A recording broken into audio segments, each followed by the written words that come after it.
Shama the Life Coach, and this week's topic is very exciting for me because it's quite personal, as it is a reflection of a personal journey that I'm currently on, and I know that a lot of you guys will find it very, very useful and informative. So about 4 years ago, a really good friend of mine, and she will know when she listens to this, she said to me, you know what, Soma, I've observed something about you, and that is, if I ask you to do something for me and you say no, I know that I shouldn't ask you the second time, because if I do, I know that you will definitely say yes, because you sort of have an inability to say no. I was like, no, that's not me, but thank you for being so kind. So then I spoke to another friend of mine about what this friend of mine said, and I said, you know what? She said, I don't know how to say no. And this friend of mine agreed, and they said, you know what? I know you cannot say no because you're a people pleaser, and I was just pissed off.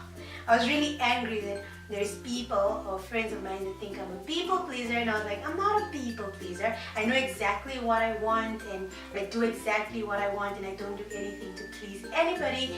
And I managed to convince myself that I'm not a people pleaser until 4 years later, I found myself in a situation where I had to make a really big decision, situation that I had to get out of, but I found myself stuck and almost unable to communicate these intentions to the other person because I knew that they were going to be really pissed. And then I started thinking to myself, why is it that I'm finding it very difficult to communicate something that's not going to please the other person? I realized, oh my gosh, my friends were right. I am a people pleaser.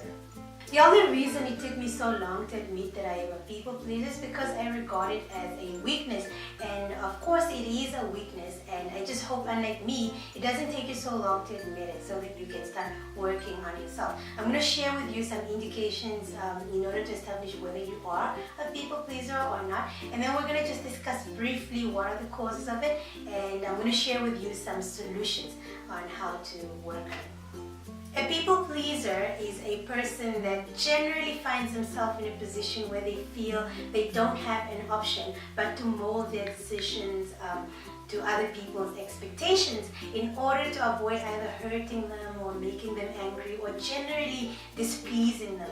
So somebody who's a people pleaser generally does these things not in order to gain an advantage or to manipulate people, but because they just find themselves unable to either hurt the other person or make their life uncomfortable.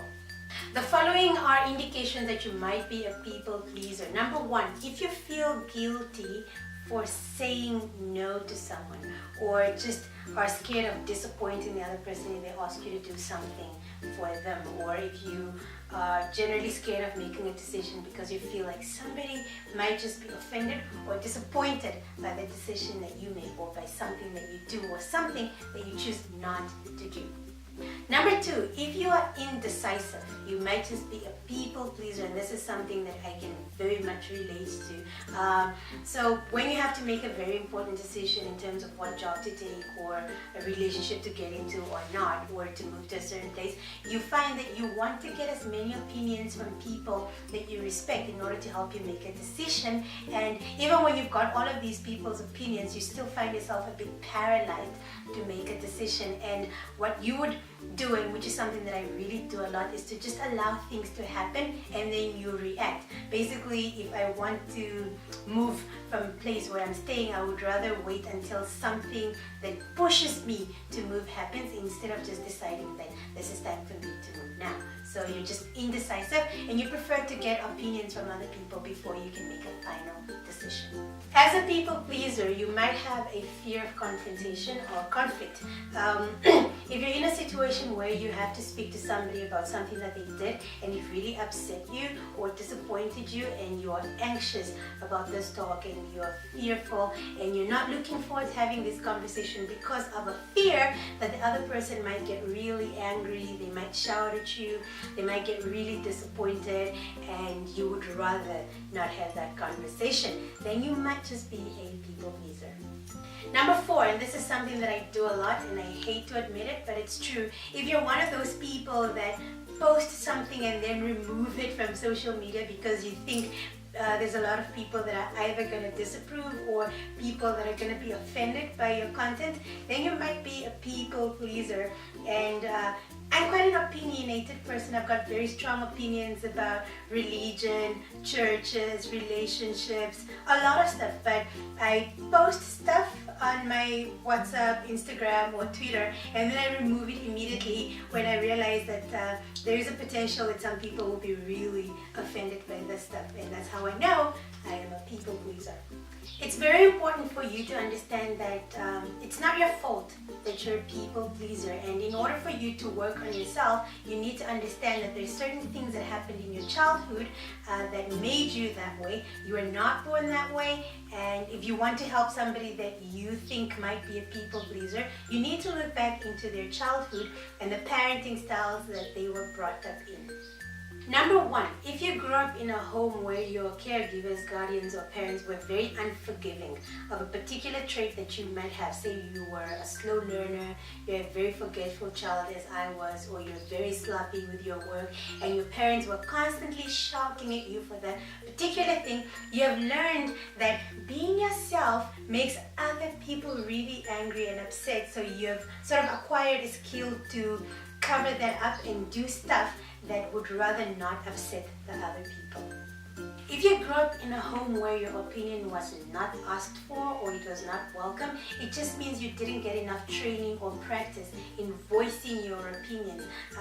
Your parents or your guardians never asked you what you wanted to wear. They didn't ask you what you preferred to eat. They didn't ask your opinion on where you'd want to go on holiday. You didn't get enough practice in standing up for yourself and giving your opinion and telling what you actually feel. So you did a lot of stuff that you didn't want to do, and you didn't have a choice but to do it.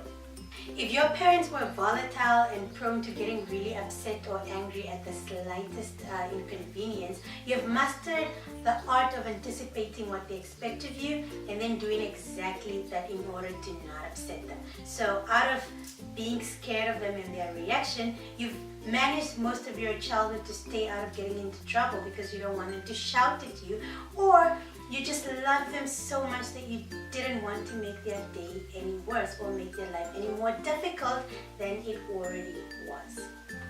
If you were praised for doing things that you did not want to do, you have developed a habit of doing things to please other people. So say somebody as a child had asked you to do something that you really felt like, I don't want to do this, and then you did it, and then people praised you for it and they admired you and they told you how you're such a good boy or a good girl. You've grown into that, and you've learned that if you do things that please other people, even if you don't want to do them, people will love you, people will admire you, people will praise you, and they will be thankful to you for doing that stuff. So you just become a people pleaser in order to get admiration, praise, and love. Now here are some very, very useful tips that you can implement in order to solve this whole thing. Number one, you have to remember that the people that you're dealing with now, whether it's your colleagues or your schoolmates or your partner, these are people that are very different from the parents that raised you, and they are able to take a little bit of disagreement, confrontation, or rejection, so you don't have to protect them from your no. Number two, understand the harmful side effects of being a people pleaser and ask yourself the question, is it really worth it? In the long run, it's not worth it to stay in a relationship that you don't want to be in just because you're scared your partner will not cope after you leave. The truth is, they will. So ask yourself the question, is it worth it? Am I preserving the other person, or am I wasting their time? Am I wasting my time? Am I being dishonest with myself and with other people? So lie to yourself and answer this question very, very truthfully if it's worth it to continue pleasing the person at the expense of the truth. Remember, you have a choice. You can say no. It is your responsibility to say so, and you don't have to be pushed by anyone to do things that you don't want to do. So practice this in the mirror. Read some articles, watch some videos on how to better empower yourself and to say no when you feel like it. One of the very good things that I know will help is to stall on deciding or getting back to someone when they ask you to do something. Just tell them, you know what, I'll think about it and I'll get back to you. That puts you in a better position and it takes the pressure off, and you can send an SMS or an email and just say, I'm sorry, I can't do it. Number 4, stay away from people that make you feel like you cannot exercise your options. If there's one person that has come to mind while you're watching this video, stay away from them and hang out more with people that make you feel really good without having to do anything for them. These are the best kinds of people in the world. Number 5, set some personal goals and have priorities for your life. Have a weekly schedule so that when somebody asks you to do something for them, there's just no time to do it. That puts you in a better position to shut them down and focus on your priorities and your personal goals. And last but not least, love yourself and love your decisions so much that whoever disapproves really just does not matter. Because at the end of the day, being a people pleaser is all about wanting and getting external validation from other people. You don't want to displease them because they won't like you. So if you build up on some internal validations and strong things that you really love about yourself, it really doesn't matter who else doesn't like you anymore, and you don't have to please anyone, just be you. That's it for me this week. I really enjoyed making this vlog. Like I said, it's a personal journey, and if you realize that you're a people pleaser and you need help, talk to me. And if you know anybody that might be a people pleaser and will find this useful, share it with them. Until next time, bye.